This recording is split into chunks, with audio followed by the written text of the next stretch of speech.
What's going on, everybody? Hope all of you are doing well. So, this is going to be basically my thoughts on Best Buy ending physical media. So, as we all know, Best Buy is going to end physical media in stores and online the first quarter of 2024. And I kind of wanted to discuss my opinion on it. Now, I've seen other YouTubers, discuss their videos, guys like Serial at Midnight and Durant Cinema, and there's a few others I can't name at the moment, but everyone has covered this topic, and I figured why not do a video about it? I kind of wanted to process everything a little bit. So, what does this mean?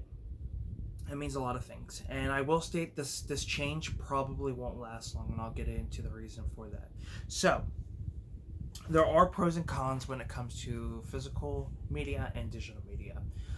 One of the great things I feel like with digital media is it comes in handy when you're traveling. If you're staying with somebody, or if you're at a hotel and you have your cell phone and your tablet, then having the digital library of films comes in handy. It really does. Or if you've got a friend who doesn't have, physical media, then you're able to bring your cell phone or again tablet, and you can, watch movies on that, or you can bring them up onto a flat screen TV, and you can watch it from there, which is always great. There are films that might be a little bit cheaper to get digitally than physical, especially if you're wanting to watch it. Physical media, I feel like, comes in handy when it comes to renting. If you like that old school feel of renting videos, I think the digital market is perfect for that, because then that can give you the idea if you want to purchase the film, on physical media formats. So there are definitely pros to that. Pros to physical media. There are films that go out of print pretty quick, so you have a film that you don't have to pay so much for. You have exclusive releases that are very limited, and once they're done, that's it. You can have something special that not everybody has. So that's one thing I like. And another pro is that there are so many releases out there, whether it's Blu-ray, DVD, and 4K, and they're everywhere. Pawn shops, thrift stores, Walmart, Target. Now, people have stated that a lot of Targets and Walmarts are starting to drift away at their media. Now, so those are the pros. Now, the cons. Physical media can take up so much room, especially if you're not careful with what you want to collect. There are individuals out there who collect the same film in multiple releases. That is okay, but at the same time, you have to really think about your space. To me, I feel like the best option with that is go with the best exclusive that you want. So if there was an exclusive steelbook that you really liked and a cool box that included collectibles, I'd go with those. They're the better releases out of all of the companies that are releasing the same film. So that's one I would definitely suggest doing. So yeah, it can take up a lot of room. That's one of the biggest cons when it comes to collecting. Also, when you are collecting movies and you buy them off the used market, the condition, that can be stressful. A lot of times we don't pay attention when we're buying movies at the pawn shop, get home, and what happens? The disc's missing, or it's severely scratched. And that does happen. It has happened with me before, especially if I've grabbed a large amount of movies.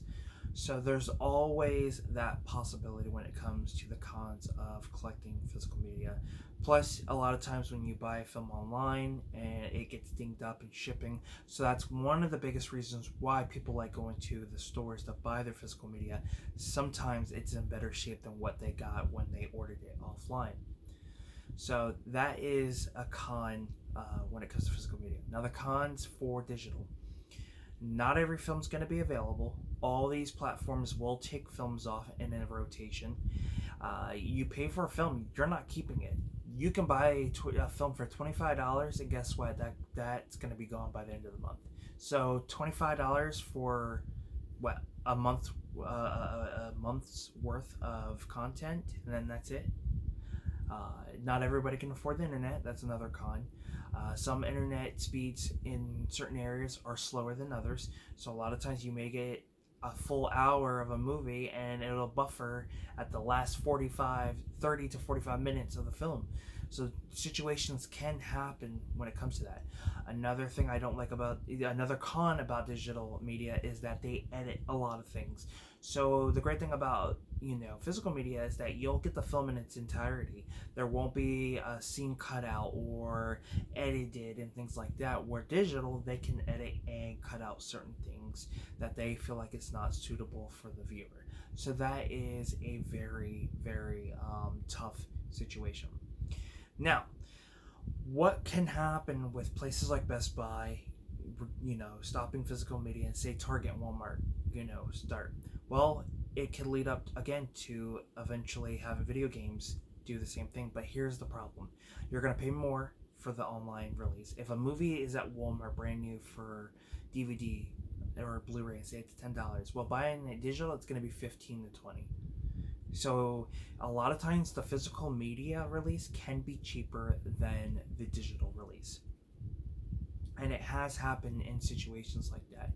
Sometimes vice versa, it can be better to get it digital. And a great example is that is I purchased the Gremlins and Dracula on 4K digitally, and they were both $4.99. Now, if I was to buy them physical, I would be paying 10 to 25 to 30 bucks. But because I am a fan of film, I will buy the digital and the physical releases. And quality also can play a big factor. Because physical media, if you look at a film on, if you play it digitally to compare to the physical release, sometimes the quality can be a lot different. So, if companies start to really stop selling physical media, it's just going to allow places like Screen Factory, Shout Factory, Amazon, Arrow Video, they're going to increase their sales. They will have probably some of the best, profit margins ever, because people are going to order from them. But this also means that there's a possibility that could help their market, because they can start dropping the prices down a little bit, because they're going to make a bigger volume in sales than compared to what they're making now. So if that new collector series that's been out for 3 to 4 years is still 25 to 30, maybe 15 at the lowest, there's that possibility they could drop it to $10. Why? Because they're going to make more in volume when people start buying offline.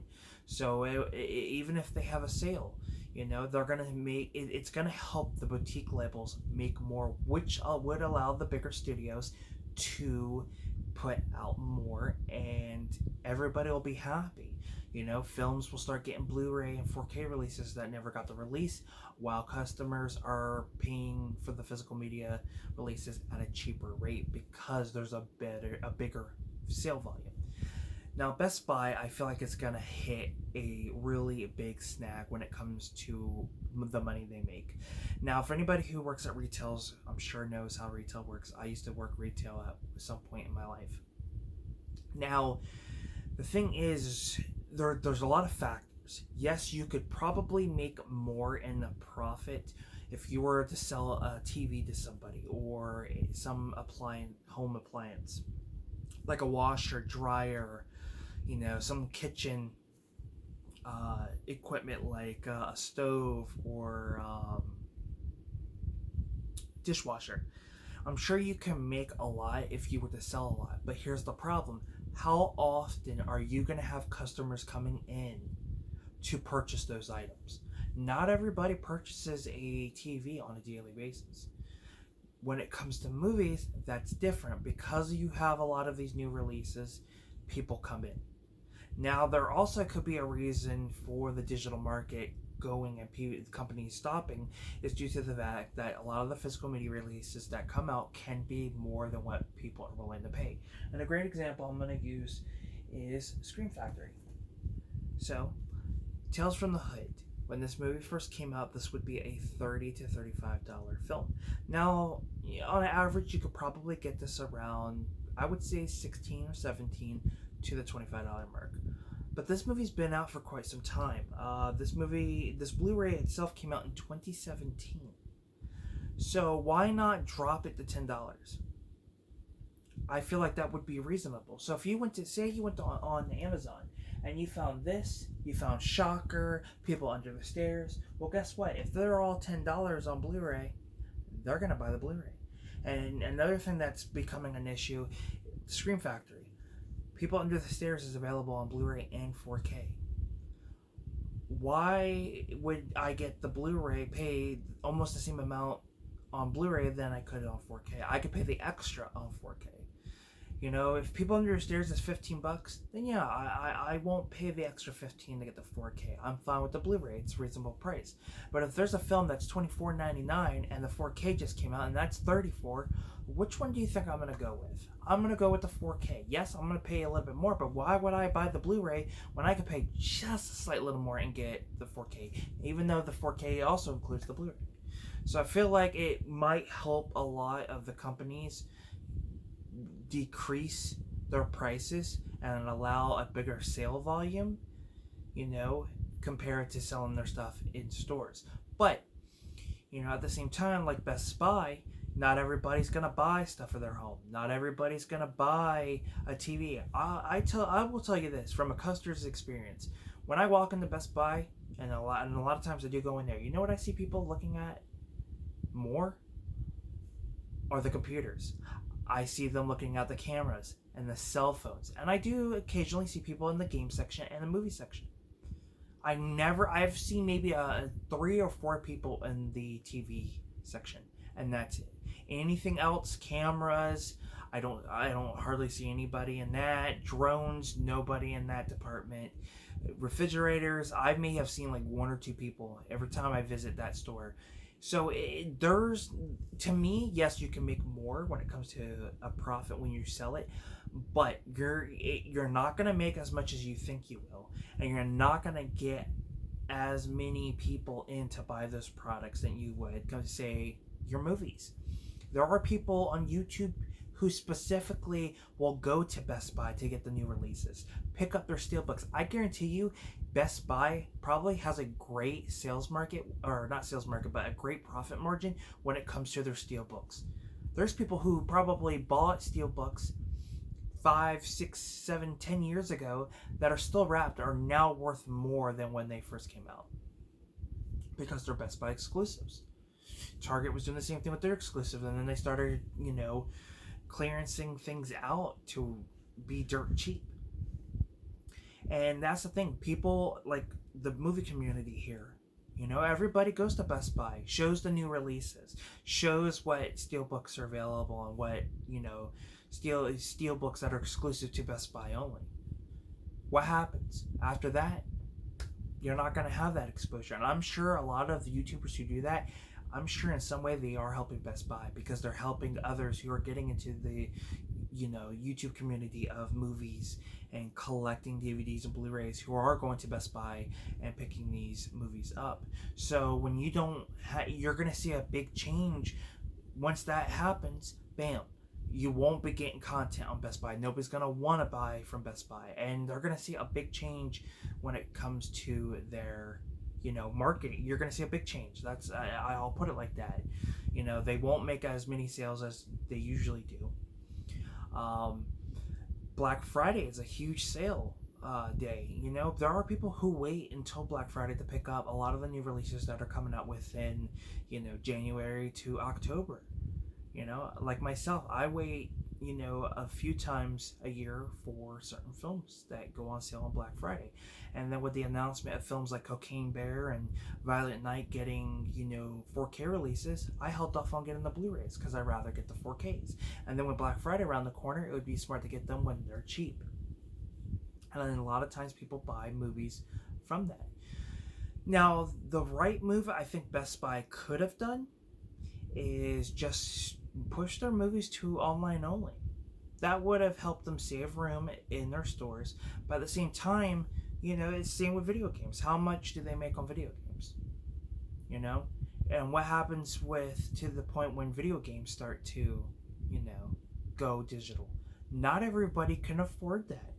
A lot of people like the physical media and go to places to buy physical media. And you got to think too, it gets to a point when retail stores don't sell this, it's going to make a lot of these secondhand markets bigger than the big corporations themselves, because people are going to go there. They're going to make more sales, and then you're going to see, oh, well, I don't understand why people aren't, coming to us.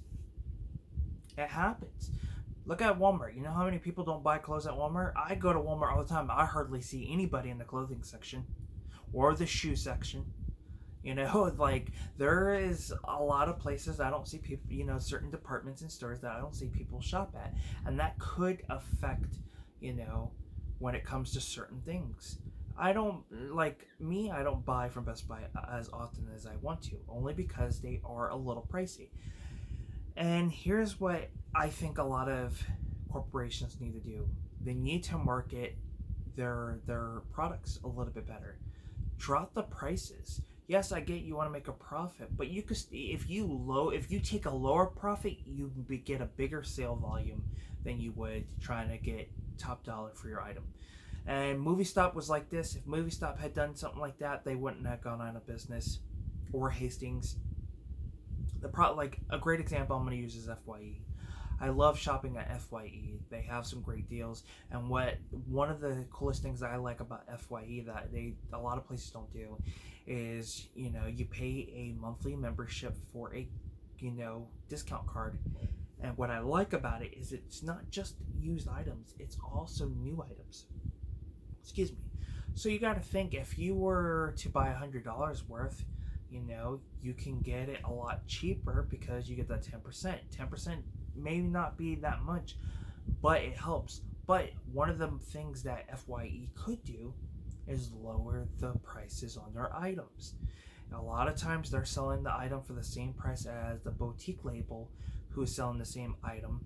I've seen Scream Factory releases that are like $30 to $35. They're the same price as if I was going to order off Shout Factory. I'd rather just order off Shout Factory than go to FYE.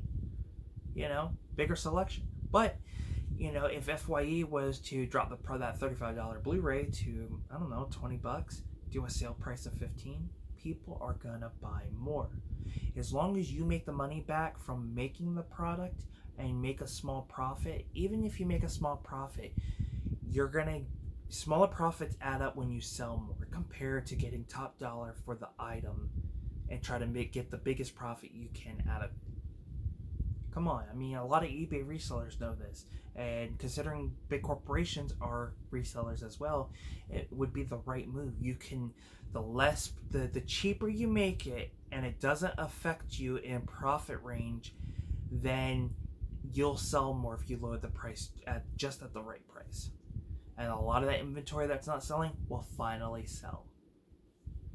And if you rotate your sales every month to something different to really push out the old inventory, that also makes sense. Even if you did a buy two, get two free, at least in that situation, you'll be able to, lower the cost of the total amount and get rid of a lot of that inventory. So I truly believe that once Best Buy makes this change, it won't last long. You'll see a huge, it might affect them in a way that they may have not thought would affect them. So it's just a matter of time to see what happens. I do feel like it will help Amazon and a lot of these boutique labels like Scream Factory, Arrow, Shout, Vinegar Syndrome. They're going to be the ones who are going to be making a lot of money due to this change. And if Walmart and Target starts going, and if that happens, you got to think too, GameStop might be in trouble as well. So yeah, physical media is not going to be dying. There has to be a well balance. Now I will state this, and I think corporations should consider doing this. This is something I've been thinking about for quite some time. What if the corporations out there who are, Paramount, Sony, Universal, instead of putting digital copies in Blu-ray and DVD releases, sell the digital copies separately. This would lower the cost on the physical media releases. because let's be honest, yeah, I'm sure they charge a little bit more just on the digital copy that come with it. I would get rid of the digital copies of all the physical releases, lower the prices on the physical releases, and then create like gift cards like you see for Xbox and PlayStation and Nintendo. You know, those little gift cards for like $20, $30. What if you did, and in some there are some digital gift cards for video games. You know, what if you did that for movies? So, if you were to go into Walmart and say the Flash comes out, you got the Blu-ray, the DVD, the 4K, and then you got like a digital card. You know, in one section it's just digital cards of movies. It's like a gift card. You buy that, it has a little picture of the Flash logo on there, you know, whatever they use for the Blu-ray or 4K or DVD, and then you scratch the back, you put the code in, bam, you got your movie. That would be a smart thing to do, because it would lower the cost of the physical release itself, and it would allow people to go shopping at physical stores to buy movies that are digital. You know, I feel like that in a way they could do that. So, I mean, they kind of do it with video games in a way, so why not do it with movies? So, with that being said, I just wanted to give my initial thoughts on everything. It'll be interesting to see how it ends up and how, you know, what the process is going to be like when it starts, but I truly believe it won't last very long. And that's just my opinion, but I do feel like digital and physical media can coexist if the corporations can, you know, do the right thing and get their head out of their ass. That's just my opinion though. But let me know what your thoughts are. Don't forget to give this video a like, share it. I'm Film Talk with Mikey. Till next time, guys, we'll talk films.